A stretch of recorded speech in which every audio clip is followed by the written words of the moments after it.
दोस्तों सोलर सूरज की एनर्जी को इलेक्ट्रिसिटी में कन्वर्ट करने का अभी तक का सबसे अच्छा सोर्स है।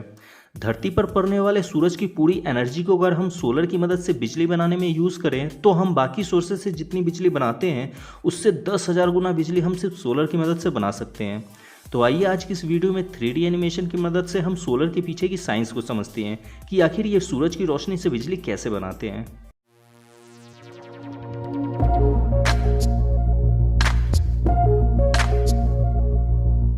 सोलर बिजली कैसे बनाते हैं, इसे जानने के लिए हमें पहले ये जानना होगा कि सोलर बनते कैसे हैं। एक सोलर बहुत सारे छोटे छोटे सोलर सेल्स से मिलकर बने होते हैं। सोलर सेल्स को बनाने के लिए सिलिकॉन का यूज़ किया जाता है। सिलिकॉन इस धरती पर सबसे ज़्यादा पाया जाने वाला दूसरा एलिमेंट है।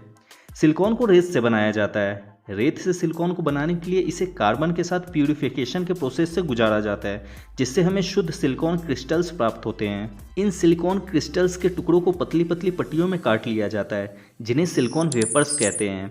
एक सोलर सेल्स बनाने के लिए इन सिलिकॉन वेपर्स के एक हिस्से को पॉजिटिव और दूसरे हिस्से को नेगेटिव बनाया जाता है, जिससे इनका एक पीएन जंक्शन तैयार होता है। इन सिलिकॉन वेपर्स को पॉजिटिव और नेगेटिव कैसे बनाया जाता है, आइए इसे देखते हैं। दुनिया में 3 तरह के एलिमेंट होते हैं: कंडक्टर, सेमीकंडक्टर और इंसुलेटर। जिस एलिमेंट के माध्यम से करंट को पास कराया जा सकता है उसे हम कंडक्टर कहते हैं, जैसे लोहा और तांबा। सेमीकंडक्टर उस एलिमेंट को कहते हैं जिसके माध्यम से बहुत ही कम मात्रा में करंट को पास कराया जा सकता है, जैसे सिलिकॉन, बोरॉन और जर्मेनियम। जिस एलिमेंट के माध्यम से करंट को पास नहीं कराया जा सकता है उसे इंसुलेटर कहते हैं, जैसे लकड़ी और प्लास्टिक। अगर आप फिजिक्स के स्टूडेंट हैं तो आप ये बात जरूर जानते होंगे कि इलेक्ट्रॉन का फ्लो ही करंट कहलाता है। सिलिकॉन एक सेमीकंडक्टर है। अगर हम सिलिकॉन के केमिकल बॉन्डिंग को देखें तो इसके एक एटम के पास 4 इलेक्ट्रॉन होते हैं जो एक दूसरे से जुड़े रहते हैं, जिस कारण से सिलिकॉन एटम के पास कोई भी फ्री इलेक्ट्रॉन नहीं होता करंट को पास कराने के लिए। सिलिकॉन वेपर्स को निगेटिव बनाने के लिए इसमें फॉस्फोरस की डोपिंग की जाती है। फॉस्फोरस एटम के पास 5 इलेक्ट्रॉन होते हैं। जब फॉस्फोरस की सिलिकॉन में डोपिंग की जाती है तो फॉस्फोरस के 4 इलेक्ट्रॉन सिलिकॉन के 4 इलेक्ट्रॉन से जुड़ जाते हैं और फॉस्फोरस एटम में 1 इलेक्ट्रॉन फ्री रह जाता है। फ्री इलेक्ट्रॉन के कारण फॉस्फोरस की डोपिंग किए हुए इस सिलिकॉन वेपर्स पर निगेटिव चार्ज आ जाता है। इस तरह से सिलिकॉन का एक एन जंक्शन तैयार होता है। पी जंक्शन यानी पॉजिटिव जंक्शन बनाने के लिए सिलिकॉन में बोरॉन की डोपिंग की जाती है। बोरॉन के एटम के पास 3 इलेक्ट्रॉन होते हैं। जब सिलिकॉन में बोरॉन की डोपिंग की जाती है तब सिलिकॉन के 3 इलेक्ट्रॉन बोरॉन के 3 इलेक्ट्रॉन से जुड़ जाते हैं और सिलिकॉन का 1 इलेक्ट्रॉन खाली रह जाता है बॉन्डिंग के लिए, जिसकी वजह से इस सिलिकॉन वेपर्स में 1 इलेक्ट्रॉन के लिए होल बन जाता है, जिस कारण से इस सिलिकॉन वेपर्स पर पॉजिटिव चार्ज आ जाता है। इस तरह से सिलिकॉन का एक पी जंक्शन तैयार होता है। एक सोलर सेल बनाने के लिए अब इन दोनों पी और एन जंक्शन को आपस में जोड़ दिया जाता है।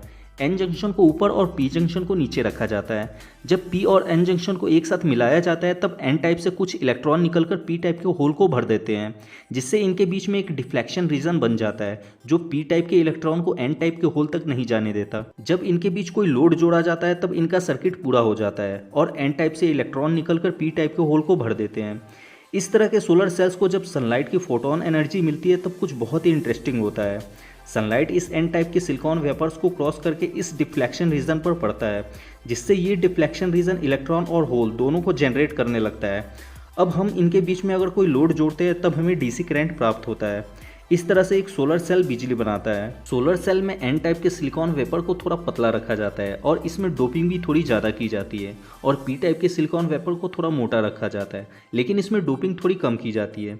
ऐसा इसलिए किया जाता है ताकि सनलाइट एन टाइप के सिलिकॉन वेपर को क्रॉस करके डिफ्लेक्शन रीजन तक पहुंच सके और सोलर सेल बेहतर तरीके से काम कर सके।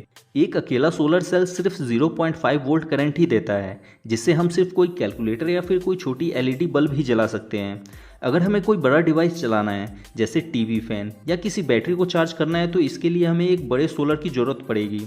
इसलिए कई छोटे छोटे सोलर सेल्स को सीरीज में जोड़कर एक सोलर पैनल बनाया जाता है। आई थिंक अब आप ये अच्छी तरह से समझ चुके होंगे कि एक सोलर कैसे काम करता है। अगर आपको अभी भी इसमें कुछ समझ में नहीं आया है तो आप इंस्टाग्राम पर जुड़कर अपना कोई भी सवाल मुझसे पर्सनली पूछ सकते हैं।